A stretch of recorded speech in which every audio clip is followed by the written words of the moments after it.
that live there call it the ghetto. Oh, okay. Hello! All right.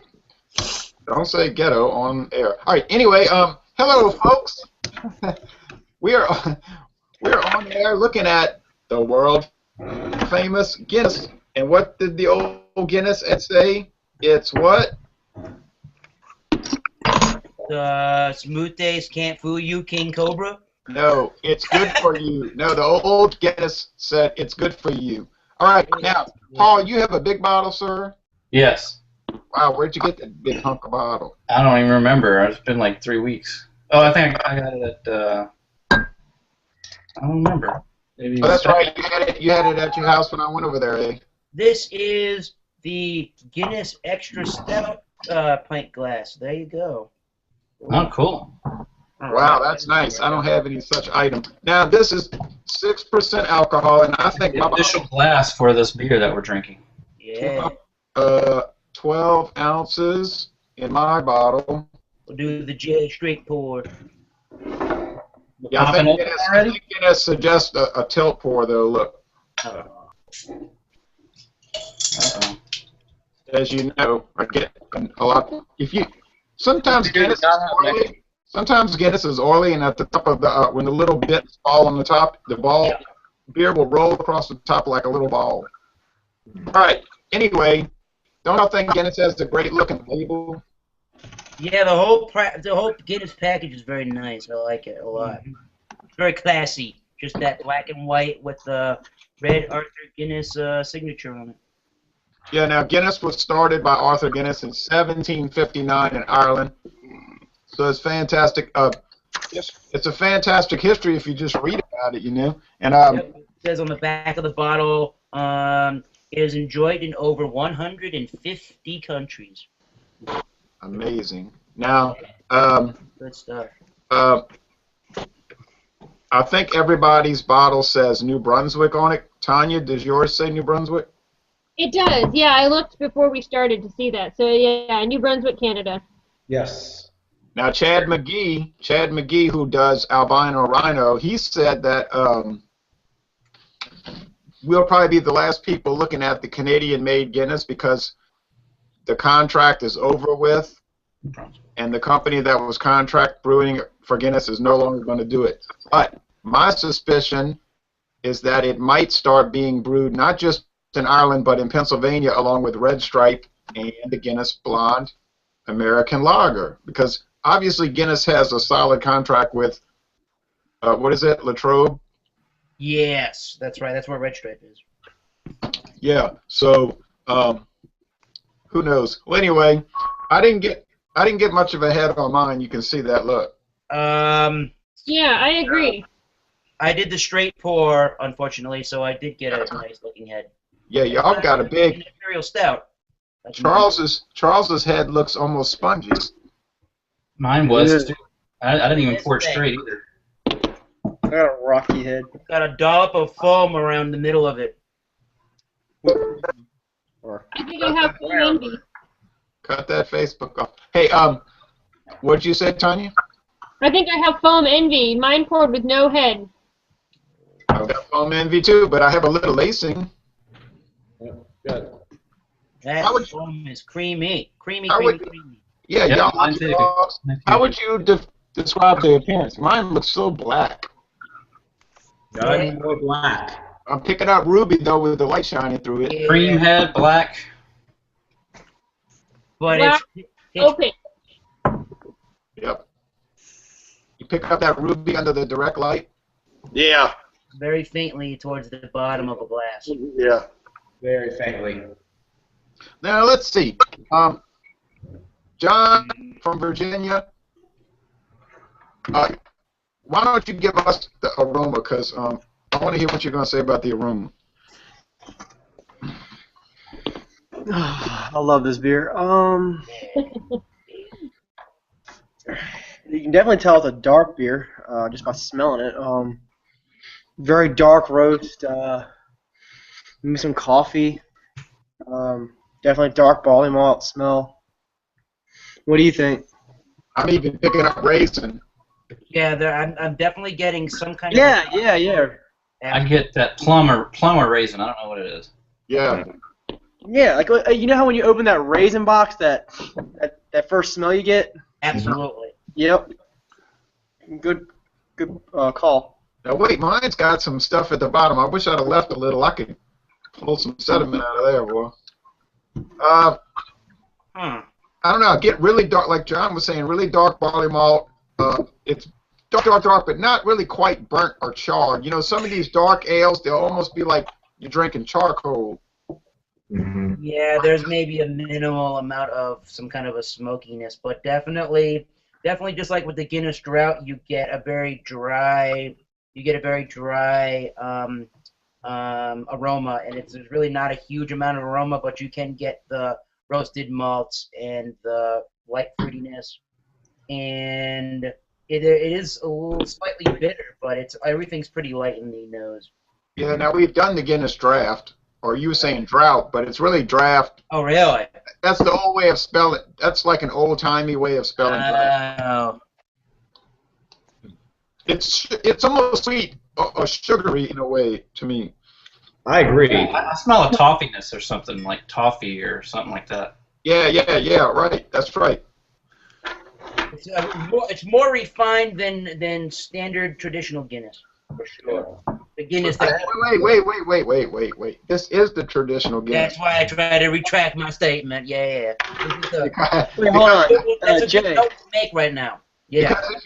Because if you get on the Guinness website, they have a real deep history of the beer, and they didn't introduce the Guinness Draft until like 1958. That's right. Yeah, you're right about It was that. just a bottled beer, and then they invented that. They didn't invent. I'm sorry. They introduced the widget can around 1992 or 3.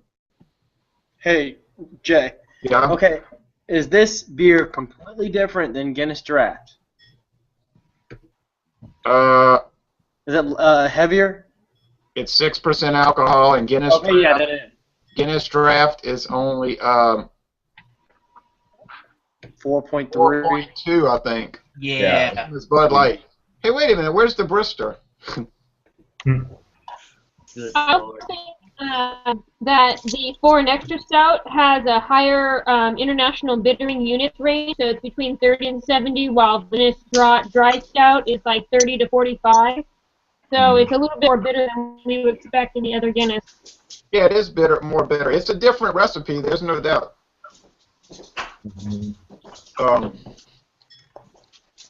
Anybody? Let's get into the taste because I'm thirsty. I'm gonna try to invite the Brister again. He said he wanted to join us. Coffee. The first thing that I can say in comparison, if you want to look at it in comparison or in similarity to Guinness Draft, is I think it has almost the exact same amount of drinkability. I mean, this one has a little bit of more of a medium, and that to me is the Guinness Draft is more of a mild mouthfeel, but I think they're still very, very easily drinkable beers.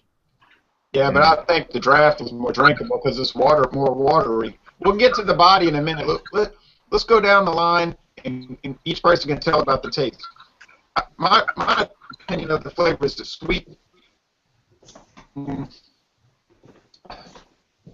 There's that raisin or that dark fruit, maybe like Paul was saying, almost like prunes almost. Dark, but not quite burnt. Certainly watermelon, and like Tanya was saying, the bitterness is definitely there. Yeah.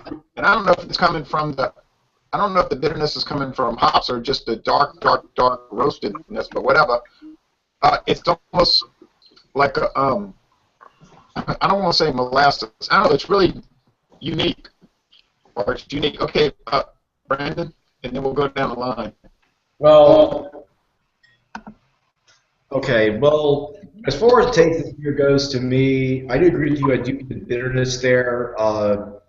It's pretty similar to a lot of dark ales, but not overwhelmingly so. You do get like they do have that more of that roasty characteristic to it, but there's also some sweetness there. It's not, but it's not overwhelmingly sweet or overwhelmingly bitter either. It's one of those things. The flavors I find are very well balanced, which helps a lot. Yeah, I agree with that. It's not overly sweet. Charles? I think that initially when I smelled it with the head, and I did have a spongy head by the way I poured it, got big toffee on the smell, and then when you drink it, like you say, you get the dark fruits, most definitely, very dry. But I'm picking up a little bit of the toffee in the end, maybe caramel. I don't know. It's kind of strange, but it's good. It's really good. Caramel. Yeah, but what?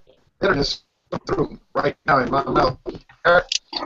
I think most people have hit it on the head here. It definitely, when you first take a sip, it definitely has an upfront bitterness to it that you don't get from Guinness Draft. I think there's a little bit of, I'm trying to think here how to describe that. I think there's a slight, I mean a minuscule amount of like a smoky kind of a, maybe it's more like a highly roasted barley malt with the what was I saying? With this bitterness that sort of gives it a uniquely sharp flavor initially, and it does have the like a raisiny kind of a flavor. And it finishes fairly dry and clean and refreshing to my palate. This is very easy drinking beer. Okay. Seems well carbonated, by the way. Yeah, we're going to get back to mouthfeel in a minute and all that. But yeah, I can't argue with anything you said. It seems simple to me. John? I get a lot of the very, very roasty. I get a lot of the toffee. I'm not picking up the raisins and stuff like you guys picked up, but I can definitely pick up the toffee and what Charles said, just a little bit of the caramel on the back end. But overall, I mean, it's a pretty good beer. I mean, it's a little bitter to me, but I think it's a very satiable beer. Okay. John? I can definitely pick up the coffee, but the most notable feature is that deep, roasted, almost charred flavor. Also, on the back end, I can almost have like a dark chocolate, a little bitterness, almost like having dark chocolate, and it finishes very dry. Wow. I would agree. And did you want to hold off on talking about the body?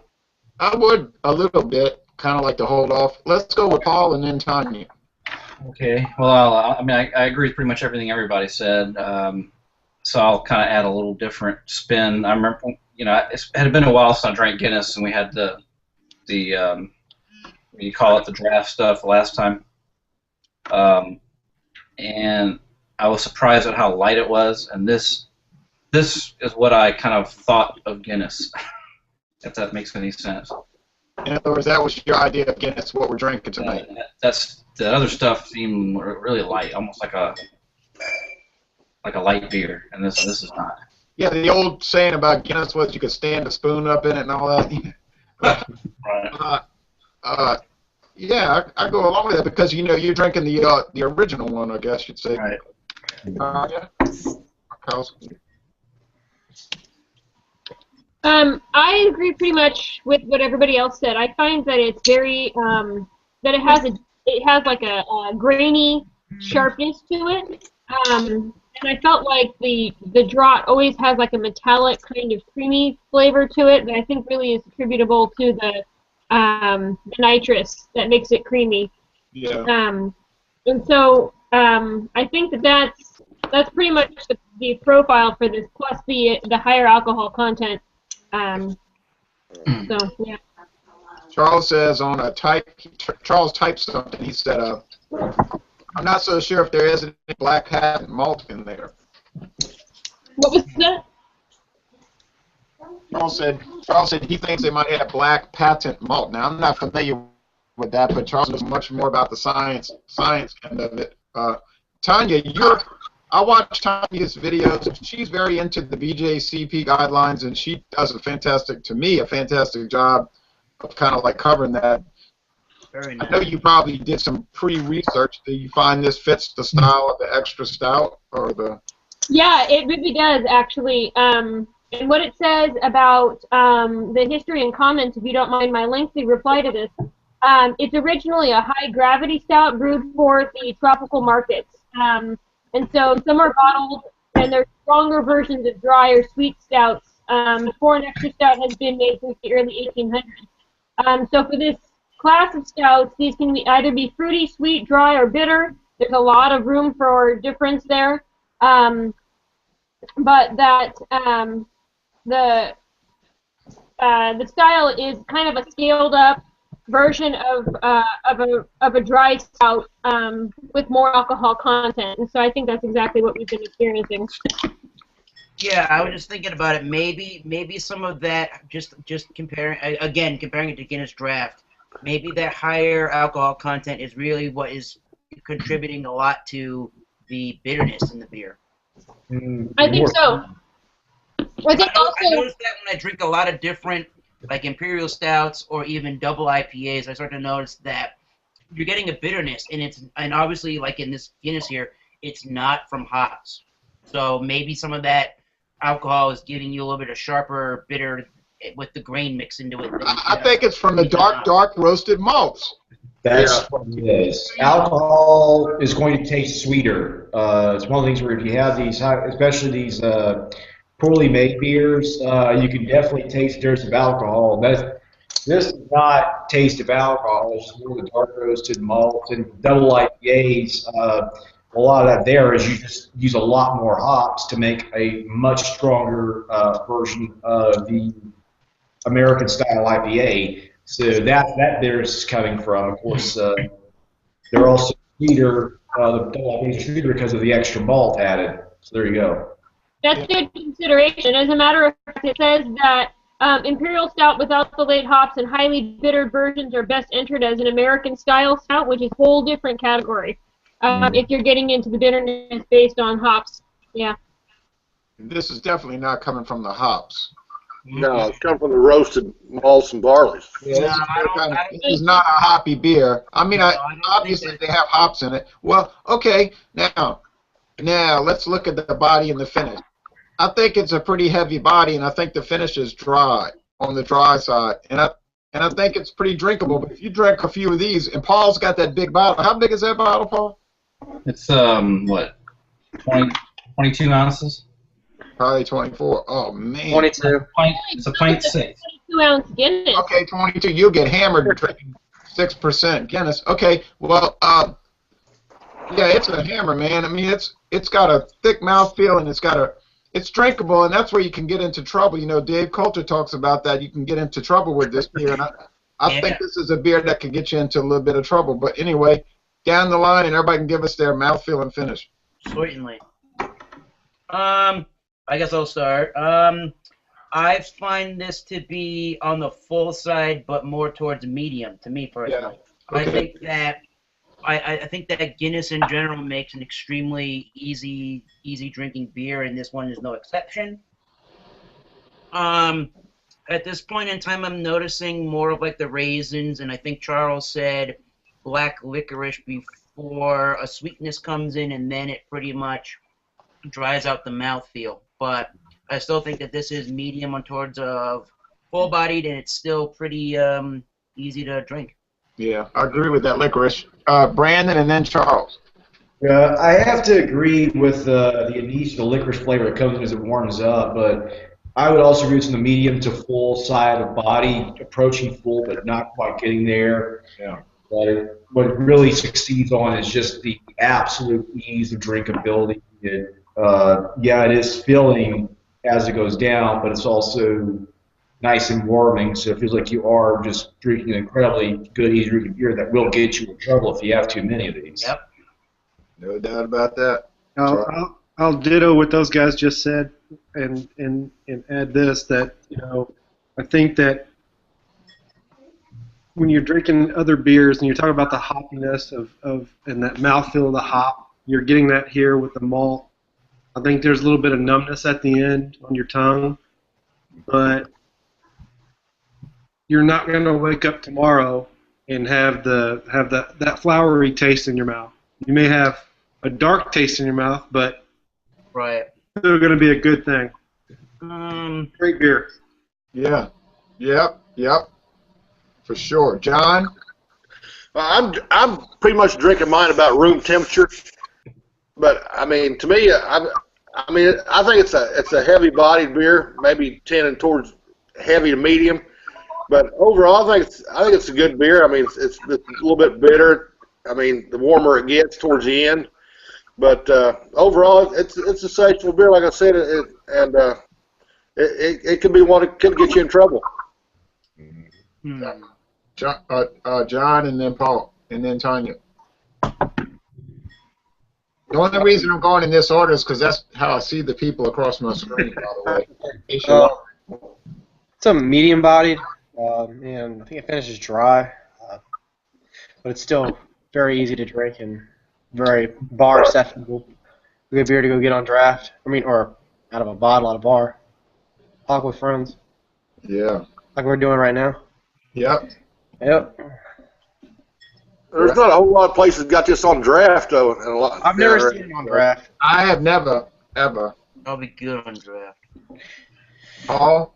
Guys, it doesn't get any better than this. A phrase from Old Milwaukee. The last one kind of reminded me of that. So, yeah, I agree. It's medium to heavy. It's not really nice mouthfeel, really, and it finishes pretty dry and excellent. I'm going to enjoy the rest of it and probably get pretty hammered here. It's even a little powdery. Okay, Tanya? As far as mouthfeel goes, I feel like it's like a medium mouthfeel. I always reserve full feel for something that's really creamy and kind of thick. Yeah. But I wanted to just speak a little bit about, somebody had mentioned that the flavor changes when they were drinking it warmer, and I think that's an important consideration. So like for beer service standards, you want to serve beer at 38 degrees. That's pretty darn cold, and then as it warms up, the flavor changes. So sometimes your initial impression and your later impression are different. So thanks to whoever brought that up. Yeah, that was John talking about that. John Sharon. But I mean, to me, most of these stouts and stuff, you want to drink a little bit warmer than your typical adjunct lager temperature, 38 degrees. Right. I mean, you want to drink. I try to want to drink these around 48 to 50 degrees. Right. Yeah, I wouldn't argue with that. They're designed for that, right? Just Yeah. a side note from some of the characteristics of the beer.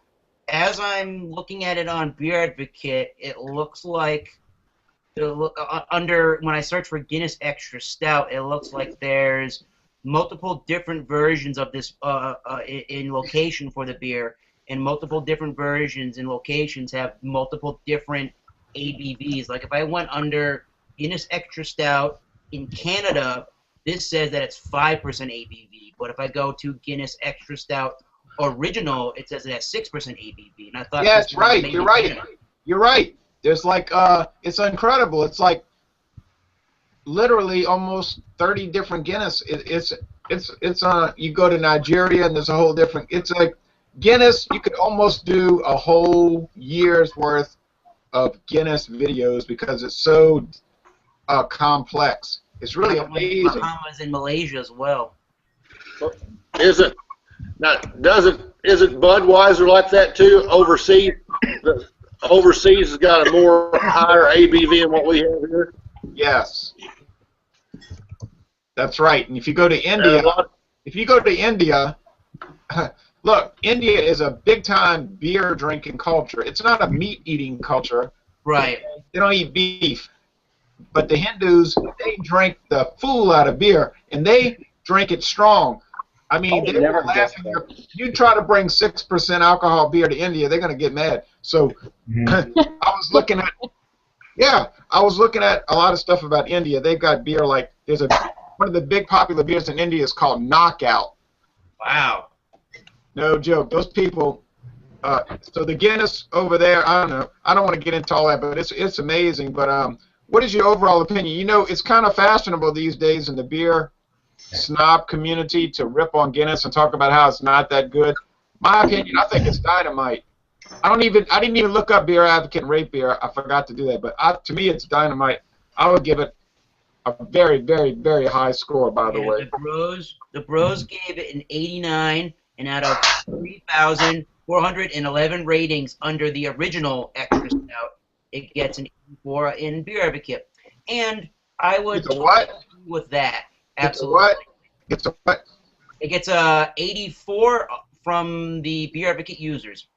Yeah, I'd go higher than that, but Yeah, I would go higher than that. I'm going to give that a 4 out of 5 on Beer Advocate. I think this is, when you talk about really, when you really say that you like craft beer and you really, really like stouts, this is probably as good of any stout that you're going to be able to find in the States, I would think. It probably can go toe-to-toe with a lot of different imperial stouts that have way more of a boozy, bitter flavor, and if you're not really into those kind of things, then maybe the Extra Stout is, more your game. yeah, it's mass boosted all over the world and blah blah blah by Diageo. I don't care, man. It's good. It's good.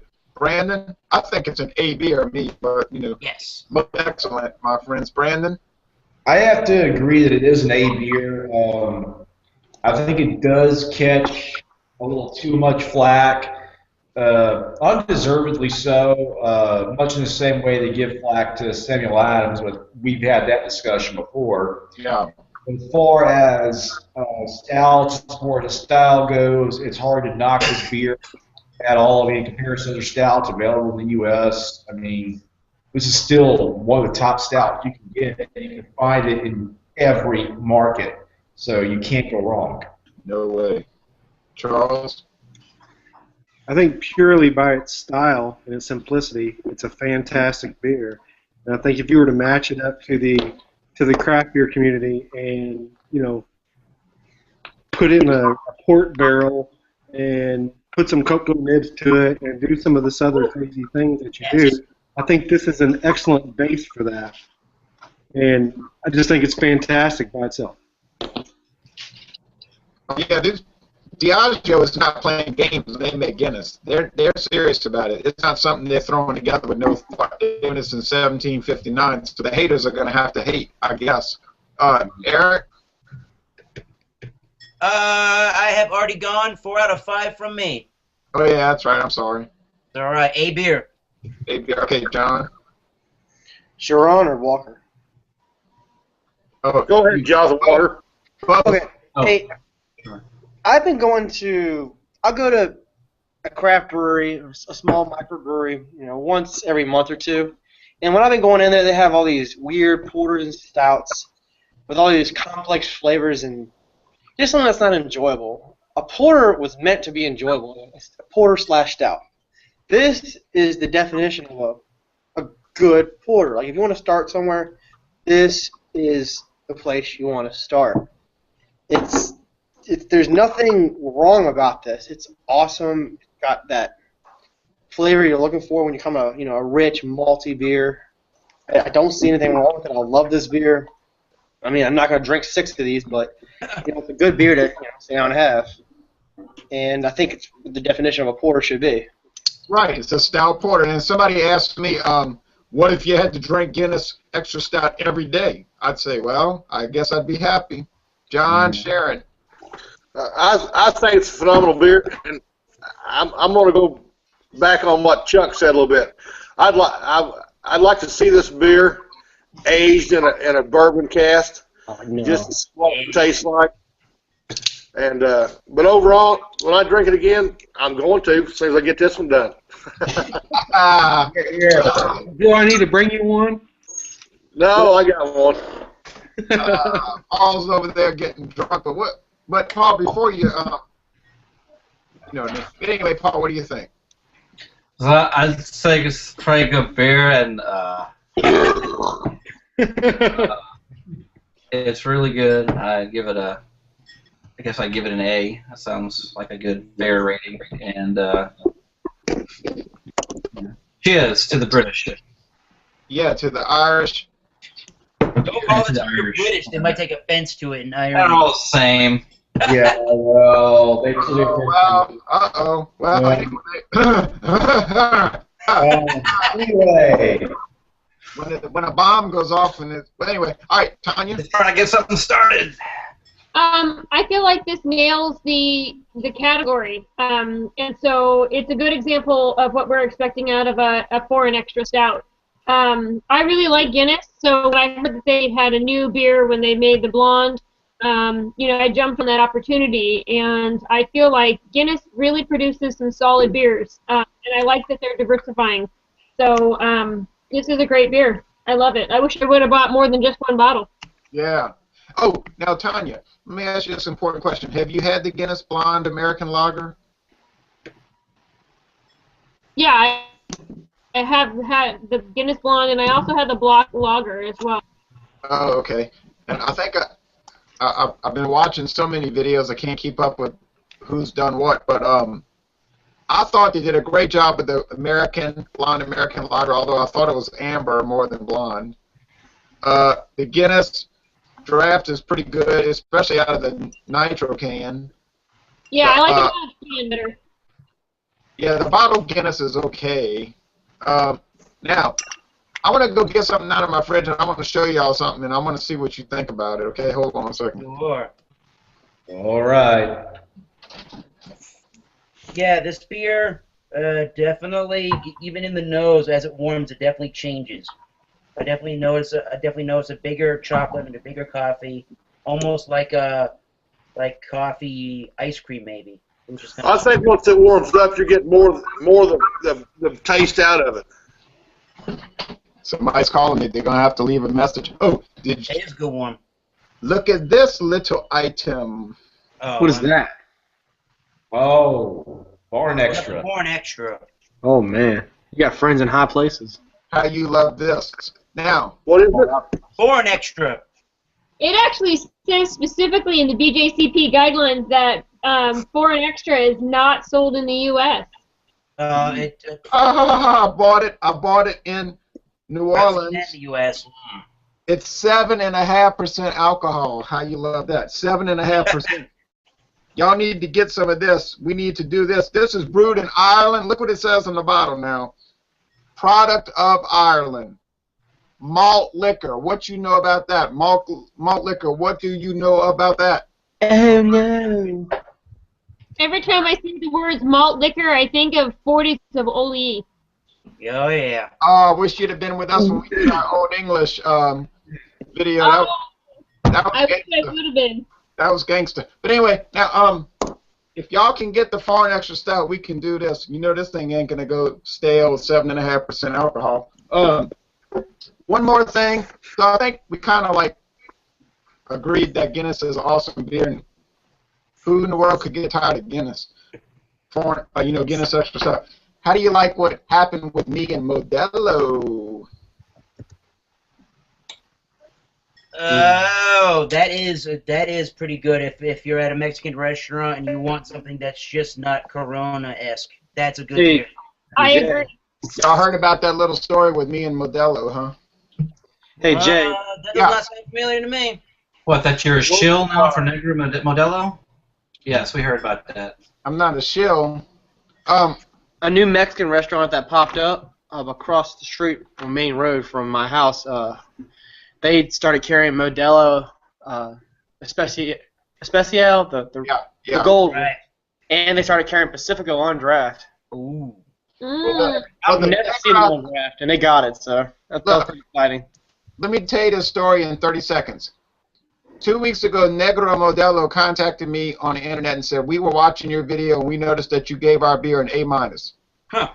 What do you think about doing some promotion? I said, I don't know. I said, I'm not going to get up there and say how wonderful it is. They said, yeah, but you gave it an A-. You said it was excellent. I said, that's true. They said, we're going to send you all kind of stuff, and you can make a video where you cook with the dry rub, and then you drink the beer and brag on it. I said, all right. So, Wow. yeah. Nice. So they sent me a cutting board. They sent two beautiful gold-rimmed tulip glasses from Negro Modelo. They sent me $50, a $50 gift card to buy Negro Modelo beer, $50 worth of Negro Modelo. They gave me a spice rack from a company called the Spice House, 4 different dry rub spices, and they said cook with the spices and eat the food with friends, of course, and then talk about the beer. So I made a video where I was eating the steak the steak sandwich with that dry rub, and I was drinking the Modelo. Oh man, it was so good, and that dry rub was so good. Oh man, and when Paul comes, we might have to talk, Paul, about doing some cooking or something. But anyway, I got a lot more dry rub. I'm gonna have a bunch of gumbo left over after this weekend, probably. Yummy. Ooh, Lord. All right. Anyway, Why don't you send me a gumbo recipe? I can't put dry rub on gumbo. It's simple. I'll say that. Yeah, oh, Paul, one more thing and to close this out. Paul, how did the andouille come out? How did what? The andouille come out? I don't know. I haven't cooked it yet. Oh, because I brought Paul 3 links. I ended up sticking it in the freezer just so it'd stay good. Okay. All right. Well, anyway, so the next video coming up will not happen next week, I don't think, because I have to go to a college basketball game. I mean, I don't have to, but I bought tickets, and unless y'all want to do it on Monday night, but No, because I gotta pick up my Newcastle from your house, so. yeah. So I was saying we could do Newcastle on Wednesday the 3rd of December, and then on December 10th we could do Corona Extra, another famous beer. What do y'all think about those two things? Go with me. No I can do complaint. it. Newcastle Brown Ale, very famous beer from England, and Corona Extra, another famous beer from Mexico, on the 10th of December. And then we've got holiday beers on December 2nd, you see. Right.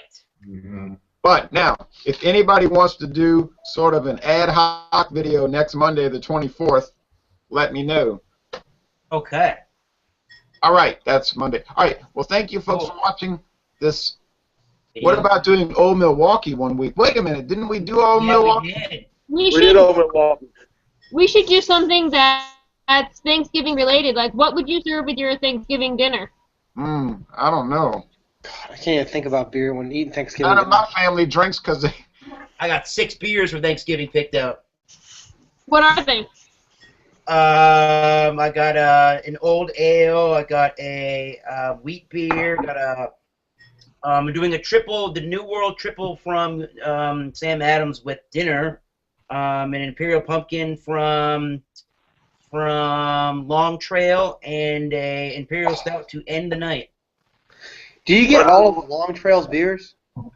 Yes, that's the next state over from me to Vermont. the north, New Hampshire, Vermont and New Hampshire. I love their beers. I've had their blackberry beer. Well, anyway. Yeah, I was gonna say that a Thanksgiving beer to me would be something like kind of fancy, like an Imperial Stout or one of those Belgian Abbey ales that are always good for the holiday. What about Gavroche French Red Ale? Oh yeah, I got that. But I won't have it on Monday. If you want to do something Monday, I'll do something Monday same time. I'm good. All right, I'm gonna talk to you off the air, and we'll see what we can pull together. All right, guys. Thanks for watching our video on the Guinness Extra Stout. Bye, folks, and you take care. Bye. I'm going to the bathroom. Here's from up north. Later.